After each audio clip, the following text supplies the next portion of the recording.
un año muy cargado de sorpresas y de incertidumbre por sobre todas las cosas, ¿no? Sí, bueno, también hablar de que no estábamos preparados y bueno, a nivel educativo tampoco, de bueno, decir, bueno, a partir de mañana empieza a ser todo virtual. La verdad es que nadie se esperaba algo así, no teníamos tampoco las herramientas en el momento, ¿no?, para hacer todo esto. Sí, son varios los aspectos.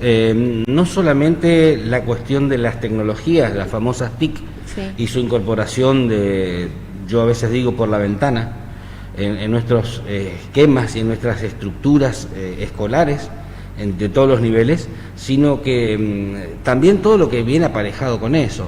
Introducir las tecnologías de la información y la comunicación a la educación, específicamente a la educación formal, requiere no solamente de un cambio enorme desde el punto de vista de la estructura, de la infraestructura tecnológica, sino también de la apropiación de determinados saberes por parte de los docentes y de determinadas capacidades, habilidades de los alumnos para poder encontrarse en un espacio totalmente virtualizado, porque no es meramente una herramienta de comunicación, que terminó siendo más eso, claro, más de información y de comunicación que un lugar de encuentro. Entonces, pasar de la noche a la mañana a virtualizar todo debido a los decretos presidenciales, jurisdiccionales o provinciales, y de pronto encontrarnos en esta realidad, nos ha llevado, por supuesto, a cometer muchísimos errores involuntarios, pero errores al fin que creo yo todavía no se han medido, todavía no se han investigado y no se han medido con la necesidad imperiosa que se tiene y la urgencia. Ha transformado la vida de la familia, la escuela se transformó, la gente lo converso con estudiantes cuando tenemos clases virtuales o tenemos exámenes, conversamos de esta cuestión. Jamás se te ocurriría pensar, que yo trabajo en la formación docente, jamás se me ocurriría pensar que yo estaría en la sala del comedor de un alumno o de una alumna o en el dormitorio de uno de ellos virtualmente, digamos, ¿no? Entonces, es como que el espacio escuela, la estructura escuela ha cambiado y eso lleva a una crisis, necesariamente lleva a una crisis. Se rompen los espacios que a la escuela le ofrecían una identidad, ¿no es cierto? Es decir, si yo hablo de la escuela X, de la escuela normal, de la escuela verde, sus rejas, su identidad, sus colores, sus estructuras, sus pasillos, sus rituales, le dan una identidad y le dotan de unas características tan particulares que sabemos que se trata de esa escuela, ¿no? De ahí la importancia que tienen que cada escuela tenga su color o su uniforme determinado, porque eso le da una identidad. Bueno, esa identidad se desapareció, o al menos se transformó en otra, se esfumó, ¿no? Porque ahora los espacios se corrieron. Ahora, se corrieron los espacios, pero también se tienen que correr las concepciones acerca de lo que es la escuela y de lo que es la enseñanza. No podemos seguir enseñando a los alumnos con toneladas y toneladas de preguntas, de cuestionarios, de respuestas, sin ningún tipo de sentido de encuentro con el otro en un espacio virtual. Totalmente. Entonces, todo esto ha generado una enorme convulsión que creo debe servirnos para aprender. Obviamente, bueno, ahora que menciona esto de las preguntas y todo esto, también hablar de que ahora el examen final, podríamos decir, de todos los alumnos, tanto primaria como secundaria, son alrededor de 40 preguntas para chicos por ahí que van a una primaria que nunca tuvieron una prueba, un examen de este estilo. Incluso en clases presenciales no se le da a los chicos 40 preguntas para que hagan dentro de 2 semanas. Entonces también hablar de esto, ¿no? Es un tema muy interesante. A ver, yo me dedico a la formación general del profesorado, es decir, yo trabajo en áreas como la didáctica. Y una de las cuestiones que se encarga de la didáctica es trabajar o al menos dar luz a los docentes sobre aspectos tan importantes dentro de la enseñanza como es la evaluación. Algunas cosas son positivas de esta evaluación integrada porque apunta a un paradigma de evaluación, que es lo que se denomina la evaluación formativa, que es un paradigma que hace unos 20, 30 años que está dando vueltas por ahí y que se está incorporando de a poco en algunos sistemas educativos. En el nuestro, medio que por la fuerza lo están metiendo. Ahora, ese es otro tema, pero no está mal la integración de ese tipo de preguntas, claro, donde el alumno tiene que encontrarse frente a distintas situaciones, donde tiene que tomar contenidos de matemática, biología, geografía, lengua. No está mal, no está mal. Pero ¿cuándo no está mal? Cuando he tenido un sistema de enseñanza de ese estilo. Claro. Porque si yo separé matemática de otras materias, historia la di solita, geografía la di solita, lengua di solita, biología di solita, inglés di solito, o portugués, o el idioma que tuviese, yo di solitos, entonces después tratar de integrarlo es medio que, bueno, que cada uno traiga algo a ver qué sale. Claro, sí. Digo, la evaluación debe ser muy coherente con el proceso de enseñanza. Sí, si no, no tiene sentido. Totalmente. Entonces, sí. yo por ahí lo que veo es, me preguntaría si todas las escuelas han trabajado de esa manera tan integrada para que la evaluación sea integrada. Claro. ¿Sí? Y hay otros aspectos que me preocupan mucho, que no soy muy amante de las evaluaciones estandarizadas. No soy amante porque las evaluaciones estandarizadas están pensadas en un ideal. O sea, yo me fijo como meta un alumno X que debe tener estos contenidos mínimos, pero nuestras realidades son muy distintas. Sí.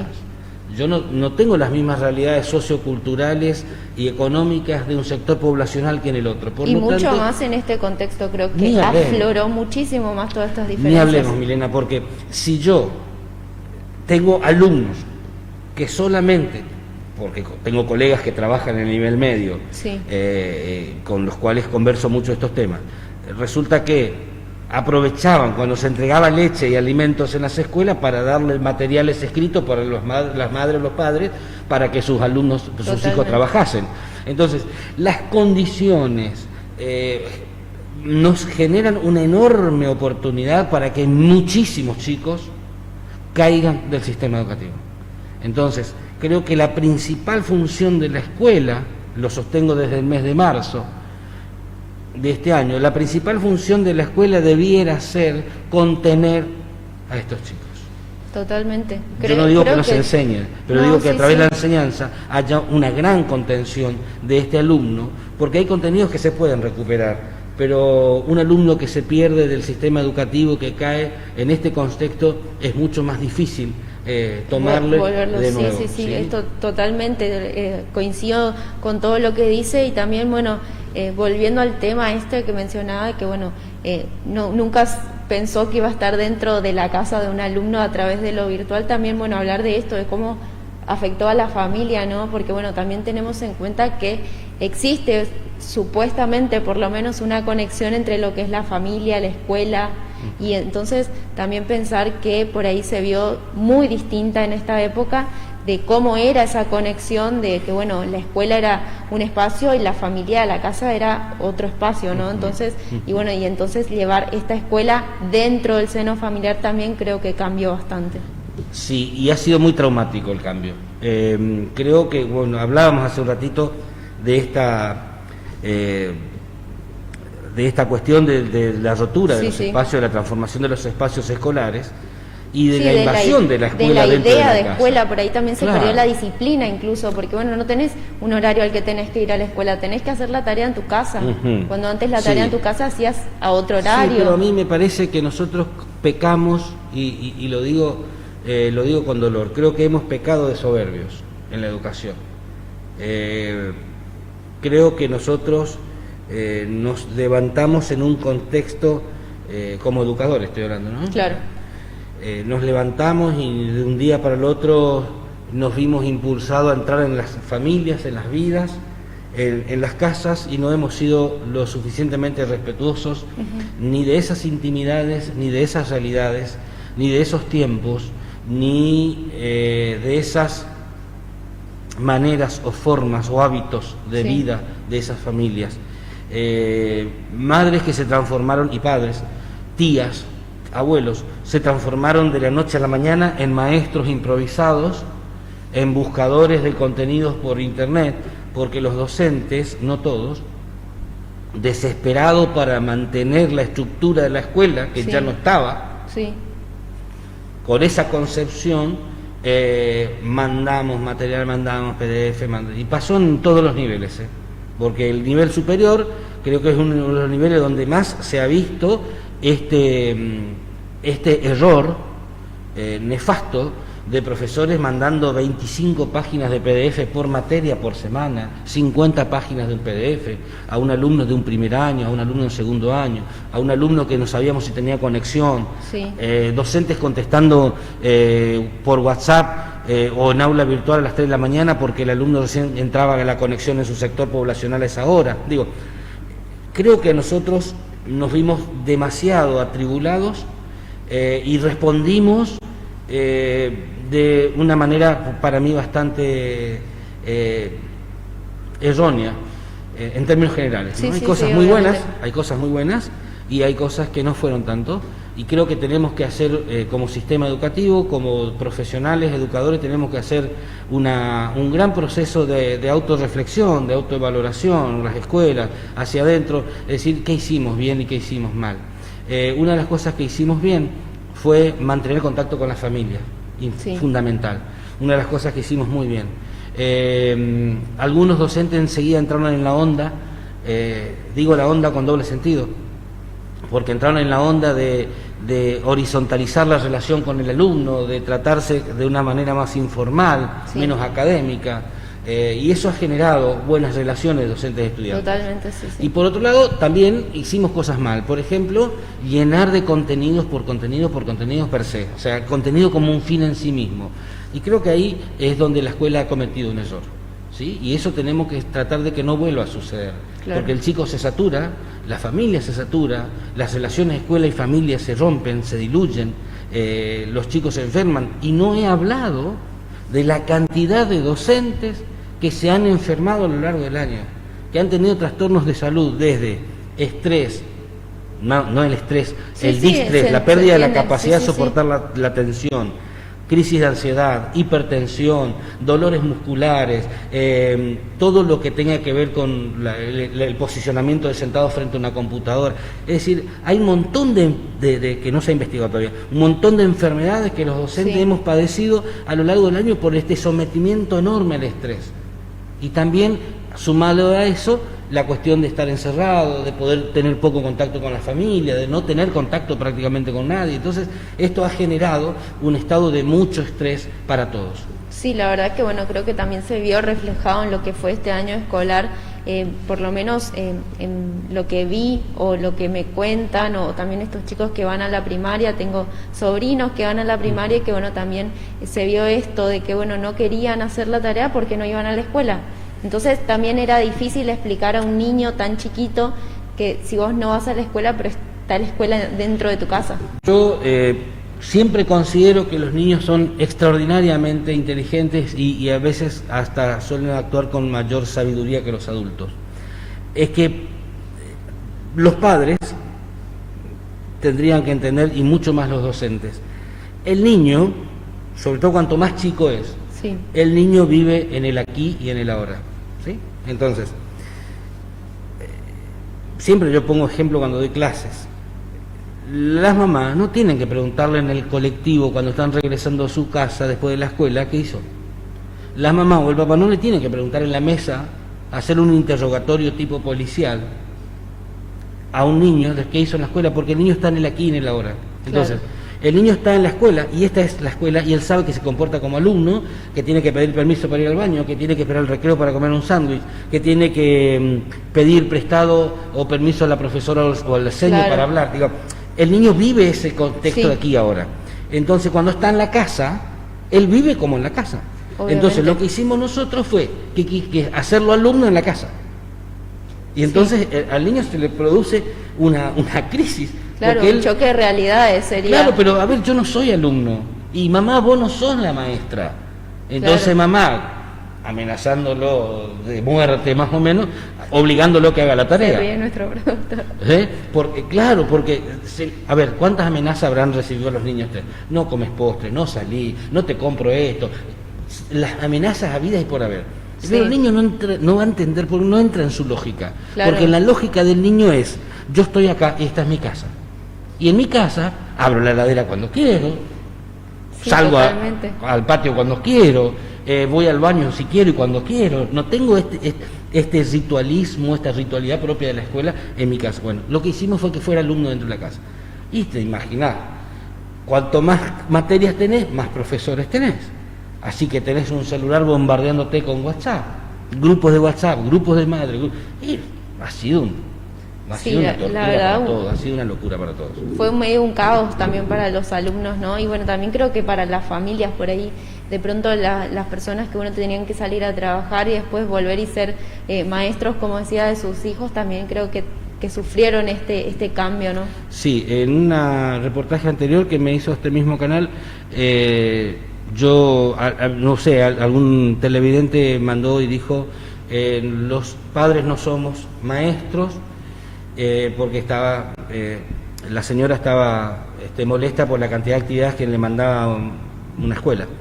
Y entonces yo no solamente dije que la señora tenía razón, que los padres no son maestros y tampoco tienen por qué serlo. Claro. No tienen por qué serlo. Para eso hay una profesión docente, para eso estamos nosotros, para eso están las maestras que tienen que estar capacitándose y los profesores constantemente, para poder brindar de acuerdo a la realidad y a la necesidad la mejor herramienta posible para que los chicos aprendan. Ahora, imaginemos lo que ha ocurrido en estas familias cuando mamá, papá o el adulto referente tiene que llegar y ponerse a trabajar con los chicos en la escuela, a buscar información en internet. ¿Cuándo tenés internet? ¿Cuándo claro. tenés compu? Imprimir, ¿cuándo tenés la posibilidad de tener esas herramientas? Y también qué es lo que imprimís, qué es lo que buscas en internet, ¿no? Porque por ahí, bueno, te mandan una pregunta, lo googleás y bueno, lo primero que te sale quizás le decís, bueno, es esto. Pero también las madres por ahí no saben qué va a entender un nene de tal edad o un nene de tal edad, entonces también pensar en esto, ¿no? Que para eso existe también la profesión del docente, de qué contenido se le da a cada alumno. Estás tocando temas muy complejos de la didáctica. Es una decisión del docente, el contenido que va a dar y lo más fundamental, ¿para qué lo voy a dar? Sí. ¿De qué me sirve a mí que Marianita pinte la provincia de verde? ¿Qué estoy logrando? ¿Qué quiero lograr con eso, ¿no? Es decir, en este contexto, ¿no?, del que estamos hablando, de 2020, un año histórico, un año convulsionado, de aislamiento, de falta de contacto físico, de falta de contacto permanente con otros, estudias con gente que no conoces, que cruzás en la calle y quizás no los conozcas y son tus compañeros. Digo, en este contexto, ¿qué es realmente lo importante que el alumno debe aprender? ¿Es tan importante cumplir un programa que estuvo pensado para un tiempo y una escuela que no existe en el de hoy? Entonces, el docente tiene que constantemente estar preguntándose, reflexionando, pensando y tomando decisiones en función de eso. Estamos tan acostumbrados a la lógica de lo que se denomina la gramática de lo escolar, es decir, de cómo funciona la escuela, que lo transportamos a las tecnologías de la información y la comunicación. Entonces, en vez de ser un ciberespacio para encontrarnos, fue un repositorio. Claro, sí. Yo he visto trabajos de colegas, hasta en el lenguaje, vos sí, no se puede trabajar así. Es un lenguaje directivista, verticalista, órdenes, digamos. Imaginemos que eso se traduce a un chico de secundaria, que imaginemos se traduce a un chico de primaria, que no tiene el soporte de la persona, del docente enfrente. El alumno de primaria necesita enormemente la figura del docente. La explicación, por ahí las actividades son las que corresponden, pero bueno, tampoco un padre o una madre puede explicarle cómo corresponde o incluso, bueno, hay padres y madres que ya tienen otro concepto más elevado del contenido, entonces por ahí le explican cómo ellos entenderían. Sí, pero en todo caso, ojo, porque no es la obligación tampoco del papá, ni de la mamá. O sea, a ver, yo voy a poner un ejemplo. Si la clase es de biología y la mamá es bioquímica o el papá es bioquímico, médico, no tiene la obligación, por el hecho de conocer el contenido, sí, va a tener mayor facilidad para yo, pero es el docente el que tiene que sentarse a decir qué va a aprender ese chico, con qué herramientas va a aprender y para qué lo va a aprender. Claro. Eso es una decisión profesional del docente. Creo que también hay que revalorizar mucho el rol del docente, porque yo no quiero que quede en esta entrevista una imagen de que la escuela hizo todo mal.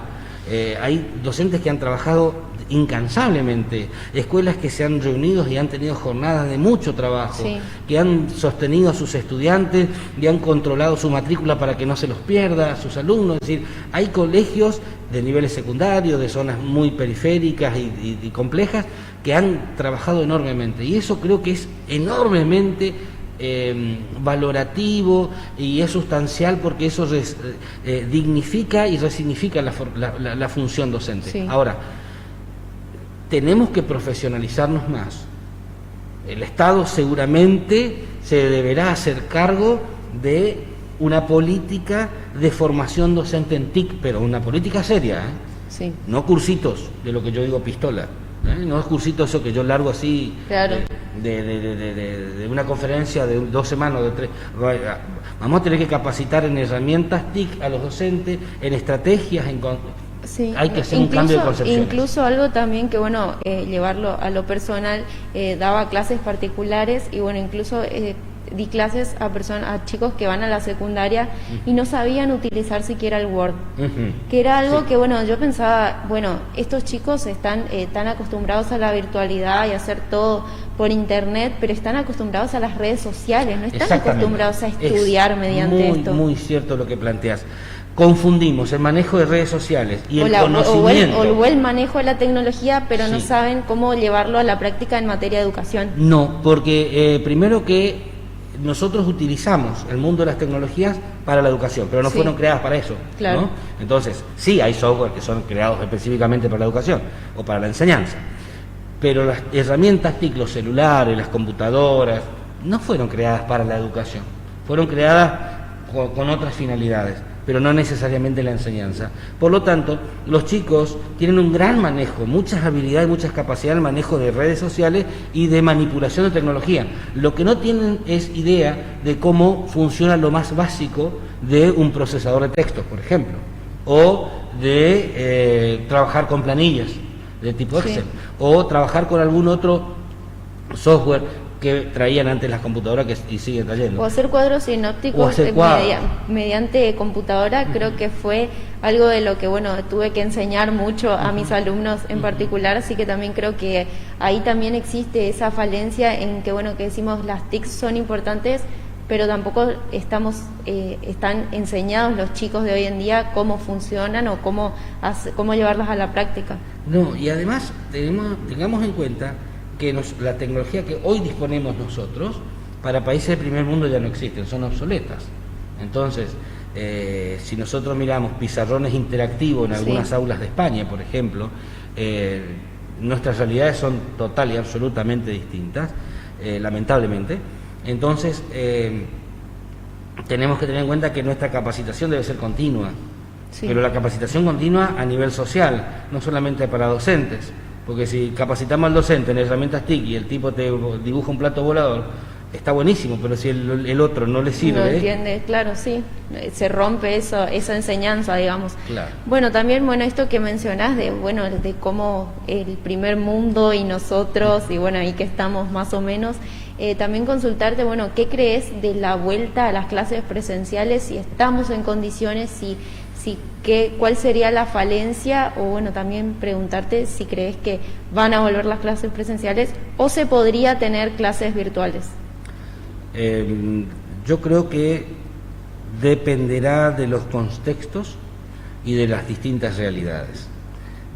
Nosotros tenemos en el nivel primario, en la mayoría de las instituciones educativas, aulas superpobladas. Sí. ¿Qué significa eso? Que tenemos más de 30 chicos por, sí, aula, y el espacio es reducido, muy chico, razón por la cual 15 ya serían mucho. Sí. Entonces tenemos aulas superpobladas.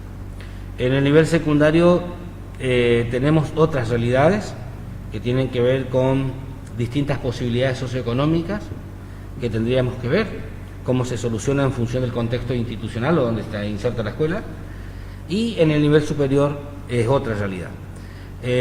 Yo creo que es una gran oportunidad para que como sistemas educativos nosotros salgamos de este paradigma de la presencialidad como único medio de aprendizaje, porque es la escuela la única que sigue sosteniendo esta estructura mental de la clase presencial. Sí. ¿Está? Se llama ubicuidad de aprendizajes, un término que se utiliza mucho en TIC, que es, se aprende en todo tiempo, en todos los escenarios se está aprendiendo, ¿no? Yo puedo estar esperando el reportaje y puedo estar repasando desde el celular, y lo estoy haciendo en una escalera, lo puedo hacer en un colectivo, lo puedo hacer en una plaza, lo puedo hacer en un teatro, en mi casa, puedo hacerlo en el dormitorio. Sí. Es decir, ya no necesito imprescindiblemente la estructura edilicia de una escuela para aprender. Lo que necesitamos es que la escuela se abra a estas nuevas realidades. Entonces, yo creo que podríamos trabajar tranquilamente digo que no es difícil hacerlo, o al menos no es imposible, un sistema de una bimodalidad, una modalidad semipresencial, con algunas clases presenciales, apoyaturas, clases de experimentales, de trabajos prácticos, y clases virtuales o acompañamiento virtual de esas clases. Creo que vamos tendiendo a eso, y la escuela va a tener que transformarse en un centro tecnológico, creo yo. Totalmente, no se trata de tener el aula de informática, sino que la escuela esté informatizada. Y ahí creo que necesariamente los estados se tienen que hacer cargo. El gobierno de la nación, el gobierno de la provincia se tienen que hacer cargo de esta nueva realidad. Por un lado, cómo dotar a las instituciones escolares, cómo dotar de la infraestructura tecnológica necesaria, y por otro lado, cómo evitar la exclusión de miles de alumnos que no tengan ese acceso. Totalmente, como lo que está pasando ahora. Exactamente. Bueno, también, es la verdad un poco una utopía, podríamos decir, que bueno, también se generen estos espacios en los establecimientos, porque bueno, justamente hace unos días nomás compartíamos con los televidentes cómo están las escuelas en Paso de los Libres, incluso también los robos que están sufriendo las escuelas, no tienen ni siquiera un sereno nuestras escuelas, así que también, bueno, creo que hay que hacer mucho hincapié en todo el establecimiento escolar antes de volver a esta presencialidad.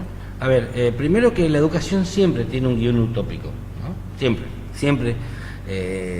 Siempre el docente tiene, la educación en sí, tenemos una mirada utópica. Sí. Es decir, caminamos para lograr algo que probablemente no logremos, ¿no? Yo trabajo para que cientos de estudiantes se transformen en profesional dentro de 4 años. Probablemente de esos cientos, el 20%, el 10, el 5, el 40, no sé, no lo logre, o sí lo logre, no sé, pero nos guía un guión, tenemos un guión utópico.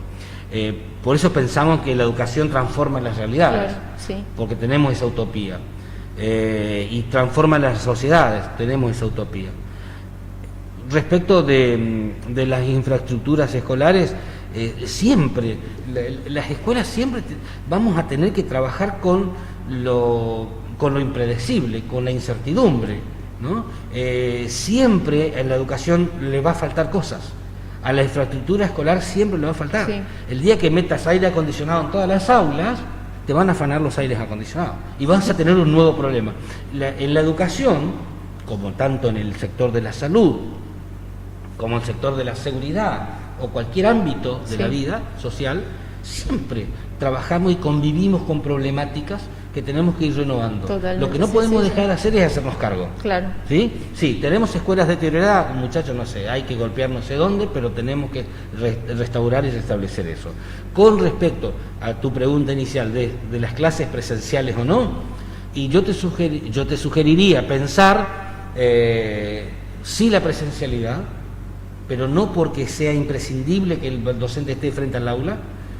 Eso lo determinó Juan Amós Comenio en 1600, así que te imaginás que hace un par de años que ya estamos con este frontalismo, digamos, el docente parado al frente de los alumnos. No es menor el dato. Así que podríamos ir pensando en cambiar. Y lo segundo, creo que tenemos que tener en cuenta que podemos buscar distintas maneras de acceder al trabajo educativo de la enseñanza sin esperar que tengamos los paneles solares, sin esperar Claro. que tengamos las pizarras interactivas, sin esperar que tengamos el ovni que baje. O sea, Sí. hay cuestiones que son razonables y cuestiones que son imposibles. Entonces, no tenemos la infraestructura del primer mundo, bueno, vamos a ver cómo hacemos. Y cómo hacemos tiene que ver con situaciones de generar espacios donde haya encuentros, sí. Necesitamos encuentros porque somos seres sociales. Sí, obviamente. Indefectiblemente. Y una de las cosas que más sufrieron los estudiantes y las familias fue la falta de encuentro en este tiempo. Entonces necesitamos encuentros sociales. Pero no estar sentados frente a un pizarrón verde. Claro, Necesitamos eso... encuentros sociales desde otro lugar. Las escuelas tendrán que empezar a pensar cómo. Bien, sí. Bueno, la verdad agradecerte muchísimo esta conversación, era necesaria porque bueno, también ya estamos terminando este año que fue un poco raro para todos y bueno, también todos tuvimos que ir aprendiendo en el proceso, ¿no? Y creo que todavía queda muchísimo aprendizaje, como decís, así que bueno, agradecerte y bueno, también seguramente vamos a estar en contacto para ver cómo sigue el año que viene porque todavía es una incertidumbre como todo este año. Por ahora se cree que va a seguir la virtualidad, pero bueno, vamos a ver por ahí con la llegada de la vacuna o alguna otra cuestión, por ahí tengamos alguna presencialidad, ¿no? Sí, yo creo que, a ver, volver a la presencialidad vamos a volver, yo no creo que volvamos de la manera en que la teníamos Claro. en marzo. Sí. De lunes a viernes, de 7 a 13 o de 14 a 19, no creo. Creo que sí que vamos a volver a un régimen presencial o por lo menos un régimen mixto donde podamos compartir lo virtual con lo presencial. Creo que va a ser así. Sí, además. Sí, pero me preocupa más la cuestión de fondo, ¿no? Es decir, ¿qué vamos Claro. a enseñar y cómo vamos a contener a estos estudiantes? ¿Cómo vamos a trabajar con las familias? Me preocupa más esas cosas. ¿Y crees que cuando volvamos a la presencialidad se noten las falencias por ahí de lo que fue el aprendizaje de los niños? ¿O crees que realmente se estuvo aprendiendo? Tu pregunta es muy difícil de responder porque es muy compleja, porque me posicionan en un juicio necesariamente valorativo. Yo creo que lo importante, lo más importante, no es lo que el alumno haya aprendido Sí. o no. Lo más importante es que el alumno esté, para mí, en este momento. ¿Se van a notar? Sí. Para eso, desde el Ministerio de Educación de la Nación, ya se fijaron lineamientos y también se fijaron en la jurisdicción de Corrientes, hasta donde tengo entendido, que el año que viene va a ser un proceso de continuidad de contenidos trabajados en este año. Entonces, obviamente, si yo tenía que dar en un programa 6 unidades y di 3, con suerte, Sí. con frutillas sobre la torta, con todo, con los muñequitos de torta. Sí. Si yo di 3, Sí. me van a faltar 3. Veré cómo trabajo con estas 3 para retomar esto y de esto lo más importante, lo más prioritario para poder seguir con otros, concatenando con otros Sí, contenidos. obviamente. ¿Está? Ahora, habrá que ver si todos los docentes estamos en condiciones de hacerlo. Y Sin también, tener- bueno, sin contar la deserción escolar que seguramente... Esa es mi mayor preocupación. A mí no me preocupa tanto recuperar los contenidos del año pasado, Si no recuperar a los alumnos. que no se caigan del sistema educativo. Creo que ese debiera ser nuestro gran objetivo 2020, retener a la mayor cantidad de estudiantes. Ese debiera ser o debería haber sido nuestro principal objetivo como institución escolar. ¿También crees que tendría que haber una política por ahí, bueno, los que no presentaron nunca alguna actividad o estas cosas, también que puedan volver a la escuela y que puedan seguir este año y bueno, también tratar de que el año que viene retomar todas estas actividades que no pudieron presentar por un millón de cuestiones que ya sabemos que bueno, lo social influye muchísimo y así que también pensar en esto, ¿no? En que el chico no deje la escuela. A ver, muchas opiniones se pueden levantar a partir de lo que diga, juzgándome de facilista. Y mi respuesta es sí. ¿Cuál es el problema? ¿Cuál es el problema? Que el alumno que no presentó nada, porque tenemos la tendencia a juzgar y a condenar enseguida. No presentó porque es un vago, tuvo todo el año. Y hay muchos memes de eso, ¿no? En las redes sociales de, profe, ¿qué trabajo práctico le debo? Y el tipo te dibuja 16.000, Sí. ¿no? Porque todos se apuran antes de fin de año. Porque esa es la lógica de la escuela. La lógica de la escuela fue, aprendan para aprobar. Totalmente. En toda tu secundaria, en la O mía... ya llegando al final de las clases, bueno, ver, no llevarme meterse, materias... vamos, miren que vienen los integradores, o si no vienen Sí. los estudiantes, no es el aprendizaje, sino aprobar. Entonces el alumno, el que tiene los recursos, que es... Yo haría exactamente lo mismo. Si yo tengo 16 años, si tuviese 16 años, tuviese computadora, tuviese acceso a internet, tuviese todo, y yo hago la plancha, si total me van a... Yo voy a probar googleando durante toda una madrugada. De hecho me paso toda la madrugada levantado, como buen adolescente que soy. Entonces, ¿qué hago?